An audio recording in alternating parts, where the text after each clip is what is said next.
Welcome everyone, Aditya teachers classes channel. आज आप लोगों के सामने बहुत महत्वपूर्ण चीज़ के बारे में जानकारी दी जा रही है।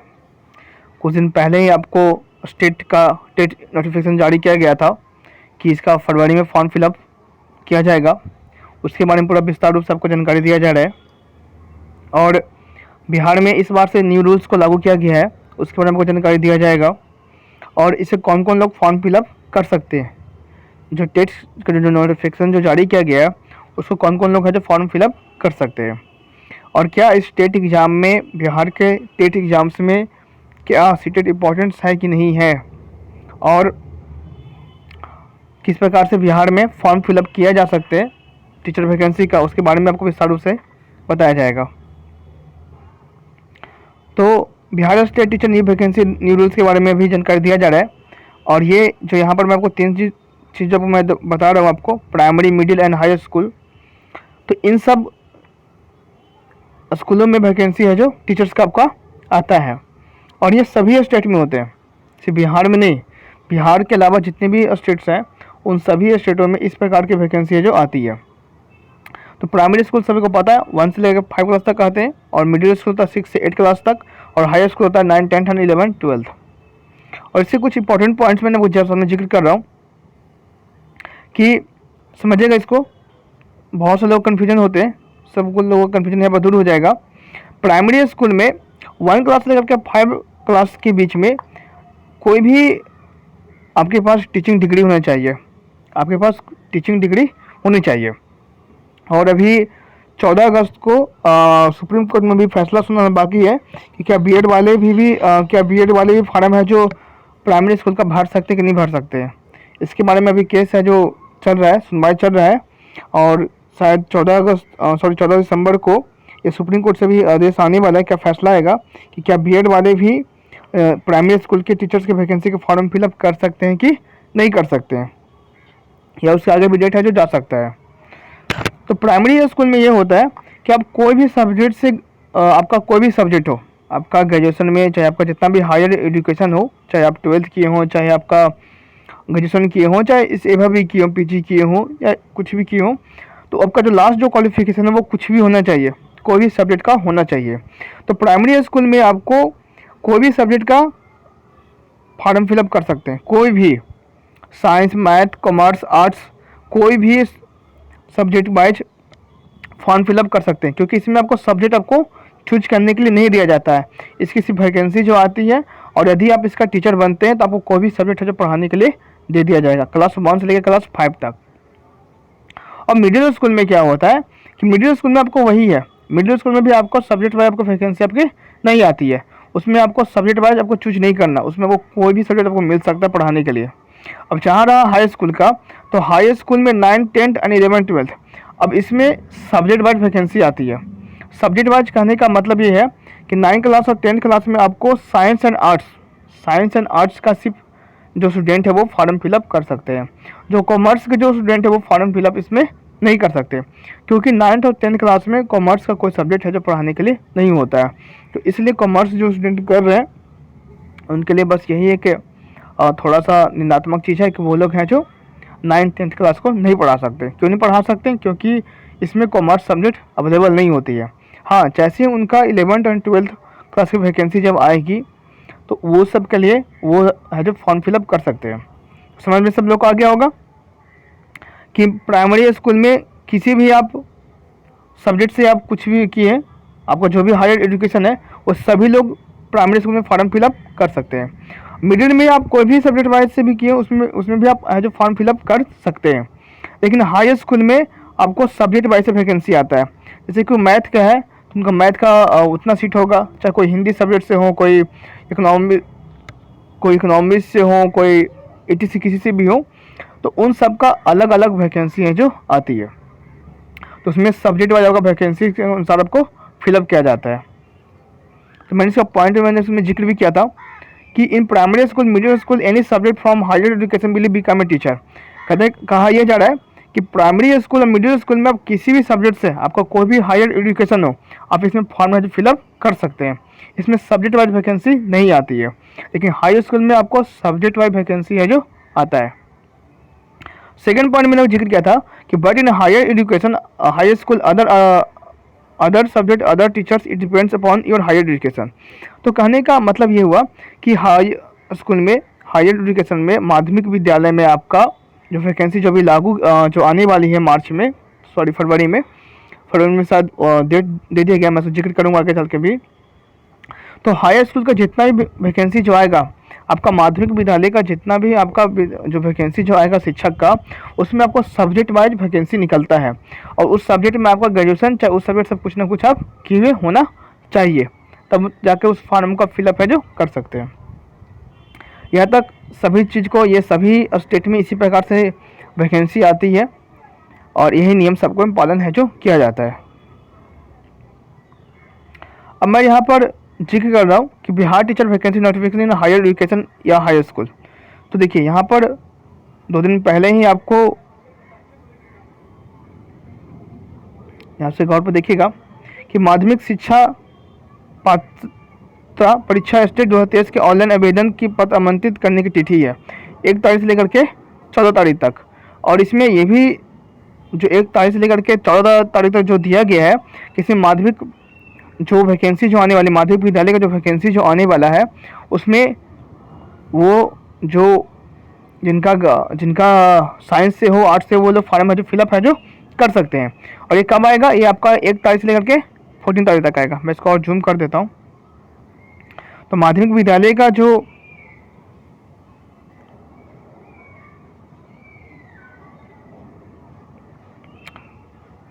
फॉर्म फिलअप जो स्टार्ट होगा वो 1 तारीख से लेकर के 14 तारीख तक, मतलब 1 फरवरी से लेकर के 14 फरवरी तक उसका फॉर्म फिलअप है जो किया जाएगा। किसका? माध्यमिक का, फरवरी मंथ में। ये नोटिफिकेशन ऑफिशियल वो जारी किया गया था। फिर इसके बारे में और जिक्र किया गया है कि माध्यमिक शिक्षक पात्रता परीक्षा स्टेट के टेट होते हैं, इसके प्रवेश पत्र जारी करने की तिथि इतने निर्धारित से उसका एग्ज़ाम है जो हो सकता है, मतलब कि 24 मार्च को इसका है जो एग्ज़ाम्स है जो हो सकता है। ये जारी करने की तिथि है, और ये जो डेट जो दिया गया है ये ऑफिशियल नोटिफिकेशन है, और ये एग्जैक्ट डेट नहीं हो सकता है। इतना चीज़ में ऊपर अगर आपने नोटिफिकेशन आपने नहीं अभी तक पढ़ा तो मैं आपको नीचे डिस्क्रिप्शन में लिंक भी दे दूंगा। तो उसमें ये नहीं कहा गया है कि आपको जो एग्जैक्ट जो डेट जो दिया गया है वो आपको एग्जैक्ट टाइम पर होगा। उसमें ऊपर लिखा हुआ भी है कि डेट जो निर्धारित जो तिथि है वो समय के अनुसार बदला भी जा सकता है। ठीक है, तो आपको ये समझ में आ गया कि 1 तारीख से लेकर के 14 तारीख तक आपको फॉर्म फिलअप किया जाएगा। आपको 1 फरवरी से लेकर के 14 फरवरी तक फॉर्म है जो फिलअप किया जाएगा। किसमें? माध्यमिक शिक्षा में, हायर स्कूल में। ठीक है, हायर एजुकेशन में। और फिर आपको एग्जाम्स कब होंगे? आपको एग्जाम्स आपको जो होगा कब? 24 तारीख को। कब होगा? 24 तारीख को इसमें होगा। और माध्यमिक परीक्षा के आयोजन की समाप्ता तिथि दी है। ठीक है, तो कहने का मतलब यह था कि आपको 24 तारीख को जो है आपको एडमिट कार्ड जारी कर दिया जाएगा, और 6 तारीख से लेकर के 24 तारीख तक आपको एक तिथि है जो को निर्धारित दिया गया है इसमें आपका एग्जाम होने का। माध्यमिक शिक्षा पात्रता परीक्षा स्टेट की परीक्षा आयोजन की समाप्ति तिथि है 6/4 से लेकर के 6/4/2023 से लेकर के 24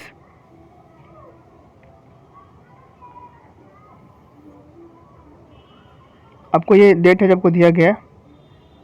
6 तारीख से लेकर के 24 तारीख तक आपको दिया गया है, और आपका एडमिट कार्ड है 24 तारीख को जारी किया जा सकता है। मैं भी कोई दिक्कत नहीं। और यहाँ पर कुछ दिन पहले पेपर कटिंग में भी आया था कि हाई स्कूल में 1.22 मतलब 1,22,000 पदों पर जून तक, प्रारंभिक स्कूल में या 80,000 पदों पर अक्टूबर तक वैकेंसी आएगी। तो कहा जा रहा है कि हाई स्कूल में आपको 1,22,000 वैकेंसी आएगी, और आपका जो प्राइमरी जो स्कूल है उसमें आपको 80,000 तक वैकेंसी अक्टूबर में आ सकती है। तो जैसे आपको पेपर कटिंग में दिया गया था, ये 10 तारीख आपको है, मुजफ्फरपुर का पेपर में दिया गया था 10 तारीख को। ये पेपर में आपको जो पेपर कटिंग में आपको दिया गया है।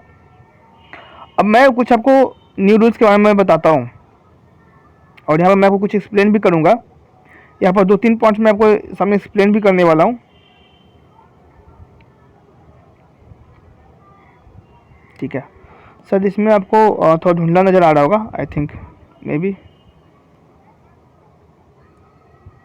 ओके, तो यहाँ पर जिक्र किया जा रहा है एनसीटी के बारे में जिक्र किया जा रहा है, और ये मैं आपको नोटिफिकेशन में आपको West Bengal board of the primary education का मैं आपको यहाँ पर जिक्र कर रहा हूँ कि West Bengal primary of education जो कुछ दिन पहले जो वैकेंसी जो आपकी आई थी, इसके बाद में जो टेट एग्जाम्स के बारे में इसका जो नोटिफिकेशन जारी किया गया था, और जारी किया गया था 29 सितंबर 2022 को। यहाँ पर आप डेट भी देख रहे हैं, 29 सितंबर 2022 का वेस्ट बंगाल का टेट का आपको नोटिफिकेशन जारी किया गया था। और इसमें कुछ महत्वपूर्ण जो चीज़ था मैं आपको जिक्र करने वाला हूँ।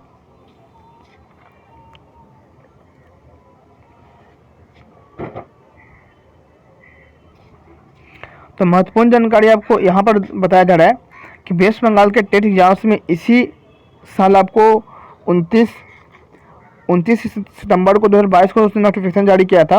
और उसमें उसने फॉर्म फिलअप के बारे में बताया था जो वेस्ट बंगाल के टेट एग्जाम्स में। उसमें देखिए उसमें उन्होंने क्या जारी किया है, उस पॉइंट को अगर आप पढ़िएगा तो उसमें साफा जारी किया गया है कि person who have undergoing DLD या DED स्पेशल एजुकेशन या BEd training session 2022 and who have qualified in DLD या DED स्पेशलिस्ट। एंड उसमें और दिया है कि BEd part 1 examination session 2022 will be given opportunity to apply for the TET 2022। कह रहा है कि जिन लोगों का जो सेशन जो 2022 है, और यदि वो लोग पेपर 1 मतलब कि आपका फर्स्ट ईयर कंप्लीट कर चुके हैं, फर्स्ट ईयर उन लोगों का कंप्लीट हो चुका है, तो वो लोग भी फॉर्म है जो फिलअप है जो कर सकते हैं। किसका? वेस्ट बंगाल टेट का। तो ये नियम कब से लागू हुआ और क्यों लागू हुआ मैं इसके बारे में जिक्र करूंगा कि NCT ने एक गाइडलाइंस जारी किया था, national council of teacher education ने एक गाइडलाइंस आपको जारी किया गया था। और इसी की गाइडलाइंस के अनुसार न्यू नियम्स है जो सभी स्टेट में आपको लागू किया गया है। और इस बार सब लोग सीटेट का फॉर्म फिलअप कर रहे हैं, तो इसमें भी साफा इसमें निर्देश जो दे दिया गया था कि वैसे लोग जो एक दिन भी अगर कॉलेज गए या उनका आज भी एडमिशन हुआ है, तो वैसे लोग भी है जो सीटेट का एग्ज़ाम है जो दे सकते हैं। उनकी जो अगर वो क्वालिफाई करते हैं तो उनकी सर्टिफिकेट है जो वैलिड होगी। तो वो किसके द्वारा हुआ था? वो राष्ट्रीय अध्यापक शिक्षा मतलब कि NCTE के द्वारा ये लागू किया गया था। और जितने भी राज्य सरकार में आपको टीचिंग्स का जितने भी फॉर्म्स आते हैं, वो सब के सब आपको national council for teacher education NCTE के द्वारा है जो आता है। और उन सभी की आपको अगर आप उसके नोटिफिकेशन आप देखिएगा तो उन सभी में आपको NCTE का आपको जिक्र है जो किया जाता है। तो NCTE का रूल्स आपको क्या कहता है? NCTE का जो न्यू गाइडलाइंस है जो अभी 10 तारीख को ये लागू किया गया था, 4 अगस्त 2022 को ये लागू किया गया था, एक नया गाइडलाइंस जारी किया गया है। इससे पहले वो गाइडलाइंस जारी नहीं किया गया था, लेकिन अभी जो इस ईयर 4 अगस्त 2022 को वो गाइडलाइंस जारी किया गया था। क्या गाइडलाइंस था मैं आपको बताता हूँ यहाँ पर।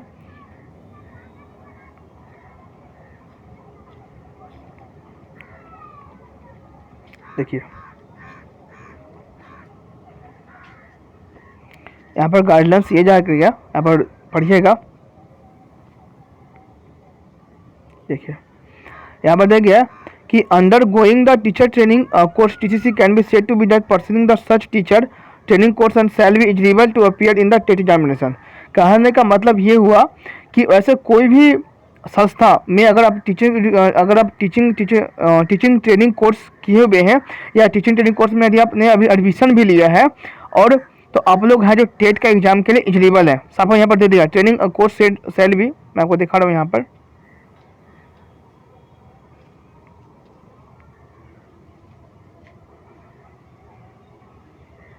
यहाँ पर साफा जिक्र किया गया कि training course and shall be eligible to appear in the TET examination.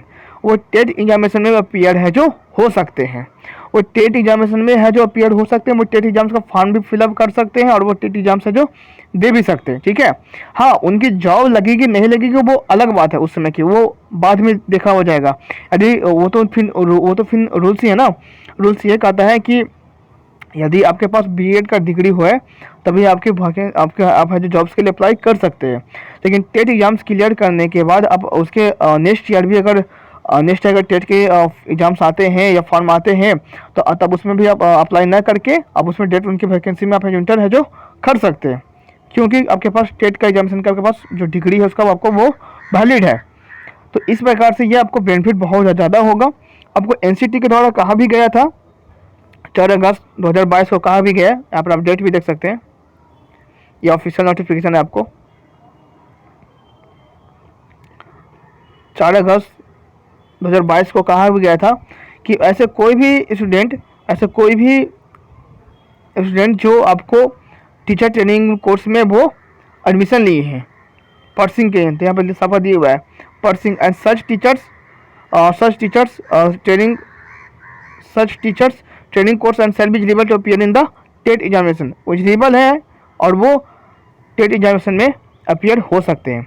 Irrespective of the fact that whether by the last fact the filling of the online form of the TET examination, वो online TET examination form fill up भी कर सकते हैं। He has in fact appeared in the examination of the concern teachers training course and such result is awaited. Pursuing the requisite teacher training course is sufficient to make a such candidate eligible to appear in the TET examination. ठीक है। और ऐसे लोग जो first year complete कर चुके हैं, उनका सेकेंड ईयर में प्रवेश कर चुके हैं, उनका एग्जाम्स भी हो चुका है, बस उनका रिजल्ट नहीं आया है, वो लोग भी फॉर्म फिलअप कर सकते हैं और वो लोग भी टेट एग्जाम है जो दे सकते हैं, कोई दिक्कत नहीं। और ये किसका गाइडलाइंस है? ये आपको एनसीटी का गाइडलाइंस है। किसका गाइडलाइंस है? आपको एनसीटी का ये गाइडलाइंस, और इसका सभी लोग फॉलो है, जो ऑल स्टेट फॉलो करते हैं। अब यहाँ पर कुछ महत्वपूर्ण चीज़ था कि अब जो प्राथमिक विद्यालय का जॉब का जो फॉर्म फिलअप जो होने वाला है 1 तारीख से लेकर के 14 तारीख तक, 1 फरवरी से लेकर के 14 फरवरी तक जो फॉर्म फिलअप जो होने वाला है, उससे पहले कुछ रूल्स हैं। बिहार में कुछ न्यू रूल्स आपको लागू किए गए हैं, जो आपको जानना बहुत ही अति आवश्यक है, जानना बहुत ही आपका इंपॉर्टेंट्स है। तो प्राइमरी स्कूल में, प्राइमरी या मिडिल स्कूल का जो वैकेंसी जो आएगा, अभी आपको वैकेंसी जो आपको जो आया है, वो अभी आपको आया है किसका? हाई स्कूल का। आपको हाई स्कूल के बाद फिर आपको मिडिल स्कूल का आएगा, मिडिल स्कूल के बाद आपका प्राइमरी स्कूल का आएगा। तो मैं सबके बारे में जिक्र करूंगा एक एक करके, और बहुत ही आपका महत्वपूर्ण फैक्ट है, आपको बहुत ही इंपॉर्टेंट पॉइंट्स है, इसको जानिएगा, समझिएगा कि प्राइमरी और मिडिल स्कूल में जो लोग सीटेट एग्जाम्स क्वालिफाई कर चुके हैं, only CTET exams qualified, no any other exams taken in state. Bihar state में, बिहार राज्य में यदि आप प्राइमरी स्कूल या मिडिल हाई स्कूल का टीचर्स का फॉर्म फिलअप कर रहे हैं, तो आपको सीटेट में पेपर 1 क्वालिफाई होना अनिवार्य है। पेपर 1 आपको क्या होना चाहिए? क्वालिफाई होना अनिवार्य है। तो उसके बाद ही आप डायरेक्ट है जो उसमें फॉर्म फिलअप करके डायरेक्ट है जो उसका मतलब कि आपका जो टीचिंग का जो प्रोसेस जो होता है सिलेक्शन का, उसमें आप भाग है जो ले सकते हैं। और इसके अलावा बिहार स्टेट में और इसका कोई भी एग्जाम्स नहीं होगा। इस चीज़ को समझिए कि primary school and middle school मतलब को 1 क्लास से लेकर के 5 क्लास तक, 1 क्लास से लेकर के 1 to 5 एंड 6 to 8,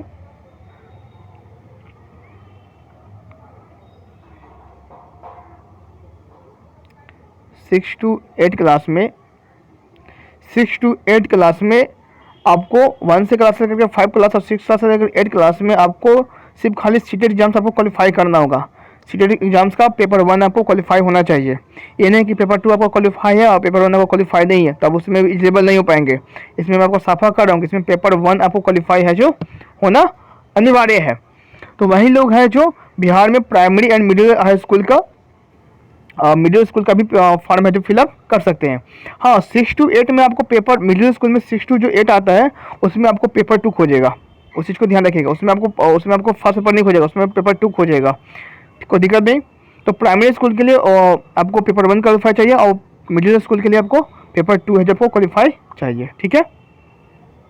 फिर आगे ये दे रहा है, आगे ये बताया जा रहा है कि क्वालिफिकेशन इसमें क्या क्या चाहिए। प्राइमरी स्कूल और मिडिल स्कूल में आपका क्वालिफिकेशन क्या क्या चाहिए। तो प्राइमरी स्कूल में मैं जिक्र कर रहा हूँ, यहाँ पर प्राथमिक में आपको जिक्र कर रहा हूँ, प्राइमरी स्कूल में मैं आपको जिक्र कर रहा हूँ कि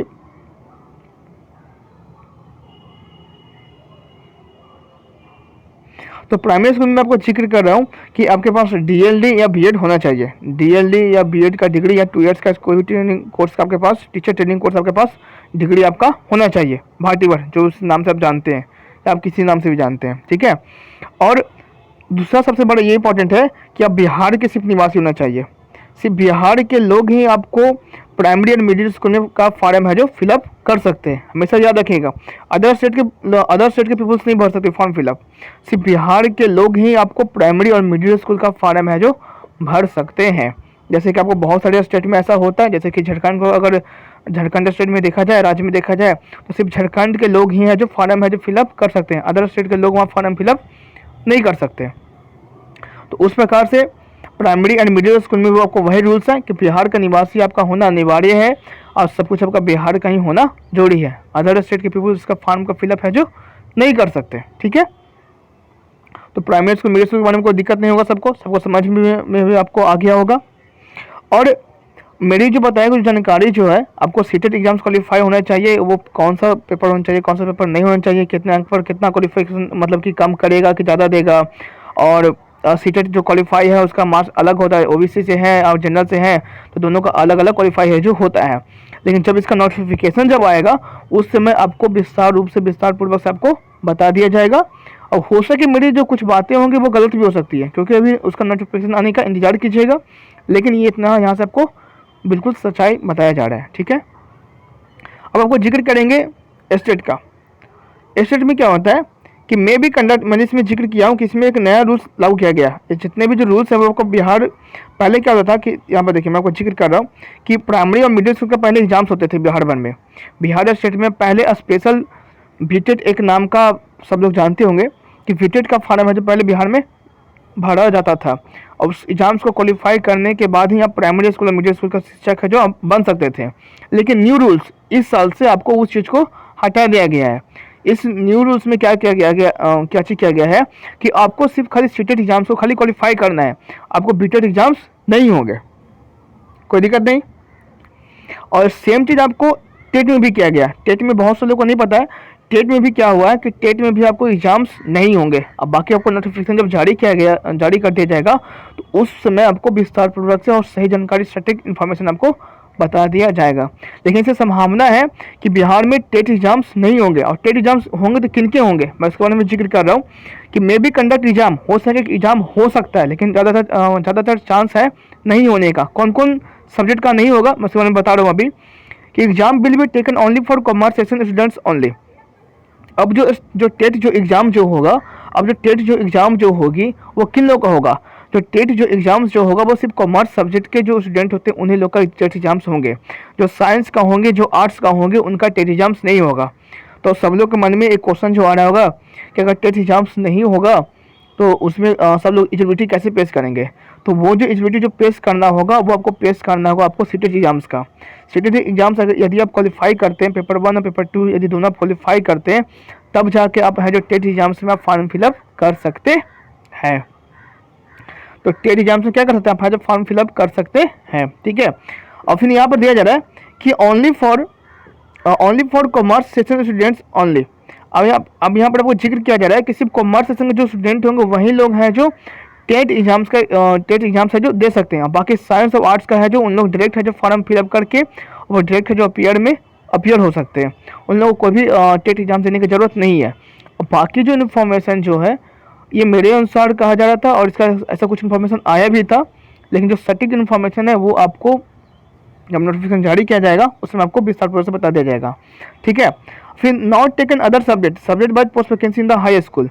अब आपको 9th 10th और 11th और 12th क्लास में जो वैकेंसी जो आएगी, आपको वैकेंसी जो सब्जेक्ट वाइज वैकेंसी आती है, मैं इसमें जिक्र कर रहा हूँ कि subject wise post vacancy in the high school. अब इस हाई स्कूल में और हाई स्कूल में क्या होगा कि जो पोस्ट की जो वैकेंसी जो आएगी 9th क्लास का 10th क्लास का वो सब्जेक्ट वाइज आएगी। मतलब हिंदी के अदर टीचर्स क्या होंगे, इंग्लिश का अदर टीचर्स होंगे, मैथ के अलग होंगे, बायो का अलग होंगे, केमिस्ट्री के अलग होंगे, फिजिक्स का अलग होंगे। जितने जो सब्जेक्ट जो है 9th क्लास में 10th क्लास में संस्कृत का, वो सबका अलग अलग होंगे, ठीक है। और सब्जेक्ट वाइज वैकेंसी इसमें आती है किसमें, 9th class 10th class 11th class and 12th class में, कोई दिक्कत नहीं। अब इसमें क्वालिफिकेशन क्या चाहिए, एलिजिबिलिटी क्या चाहिए। तो यदि आप 9th क्लास और 10th क्लास का अगर आप फॉर्म को फिलअप कर रहे हैं तो इसमें सिर्फ बीएड वाले स्टूडेंट, डीएल लेवल नहीं, बीएड के स्टूडेंट, बीएड या वो बाकी बाकी आपका 2 ईयर्स का कोई भी आपके पास डिग्री होना चाहिए, वो आपको नोटिफिकेशन में आपको जारी कर दिया जाएगा। बीएड हो चाहे एमएड हो, प्लस सीटेट पेपर 2 या एनी सब्जेक्ट साइंस या arts students can apply only. कहने का मतलब ये हुआ कि क्लास 9th और 10th में बीएड वाले स्टूडेंट्स या एमएड किए हुए या सीटेट पेपर 2 1 और 2 दोनों, सीटेट का पेपर 2 सिर्फ नहीं।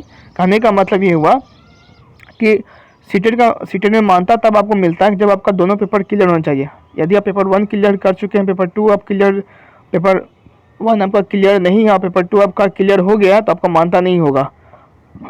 यदि आपका पेपर 1 क्लियर है और पेपर 2 क्लियर उसके बाद होता है तब जाकर आपकी मानता होगा, ठीक है। तो इस चीज़ को आप हमेशा ध्यान रखिएगा ये नहीं कि पेपर 1 क्लियर हो गया, पेपर 2 आपका क्लियर नहीं हुआ तो फिर से आपको फॉर्म फिलअप करना होगा, फिर से आपको पेपर 1 पेपर 2 दोनों आपको क्लियर करना होगा। हाँ, यदि आपका पेपर 1 क्लियर हो चुका है तो इसके बाद आप पेपर 2 का स्पेशल जो फॉर्म है जो आप फिलअप कर सकते हैं, कोई दिक्कत नहीं किसी को भी।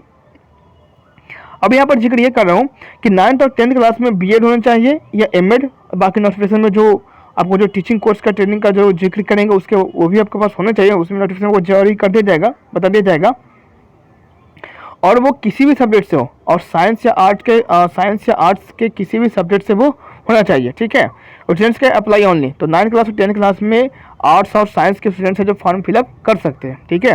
हाँ, 11th 12th क्लास में ये होगा कि पीजी होना चाहिए, पीजी मस्ट भी इंपॉर्टेंट है, सिर्फ बीएड नहीं, पीजी भी, पीजी उनका होना चाहिए, उनका बीएड भी होना चाहिए, एमएड भी अगर वो किए हुए तो कोई दिक्कत नहीं है, अगर है तो वो भी अच्छी बात है। और सीटेट पेपर 2 क्वालिफाई होना चाहिए, पेपर 1 पेपर 2 दोनों क्वालिफाई होना चाहिए उनके पास। और उसमें साइंस आर्ट्स एंड कॉमर्स के स्टूडेंट है जो फॉर्म फिलअप कर सकते हैं। कौन कौन से फॉर्म फिलअप कर उसमें कर सकते हैं? साइंस का, आर्ट्स का और कॉमर्स का, ठीक है। तो इस सब में आपको ये पूरी तरह से यूटिलिटी था। हाँ, अब इसमें कुछ महत्वपूर्ण चीज़ मैं आपको जानकारी मैं दे देता हूँ कि बहुत सारे चैनल्स ने अभी तक अपलोड भी कर चुके हैं कि इसके दिखा में कि इसको फॉर्म फिलअप कौन कौन कर सकते हैं। फरवरी मंथ में जो फॉर्म फिलअप जो आने वाला है, आपको जो माध्यमिक विद्यालय का जो वैकेंसी जो आने वाली है उसमें कौन कौन क्या 2020 सेशन के भी लोग फॉर्म फिलअप कर सकते हैं। तो मैं आपको यहाँ पर एक जानकारी मैं आपको सटीक कर देता हूँ कि यदि नोटिफिकेशन में अगर ये दे दिया जाएगा कि टेट का एग्जामिनेशन नहीं होगा, जिन लोगों का सीटेट कंप्लीट है वही लोग का एंट्री दिया जाएगा आपको, वही लोग का डायरेक्ट का जो फॉर्म फिलअप कर सकते हैं। तो ऐसे में आपको जो 2020 सेशन को होंगे अगर उनका एग्जाम्स कंप्लीट है वही लोग फॉर्म फिलअप कर सकते हैं। 2021 के स्टूडेंट फॉर्म फिलअप नहीं कर सकते क्योंकि उनको अभी तक बीएड का उनके पास पूरा फुल डिग्री उनके पास नहीं है, ठीक है। तो ये सारा चीज़ आपको नोटिफिकेशन आने के बाद ही आपको ये सब चीज़ आपको विस्तार पूर्वक से मालूम चलेगा। तो यही आपके पास संपूर्ण जानकारी थी।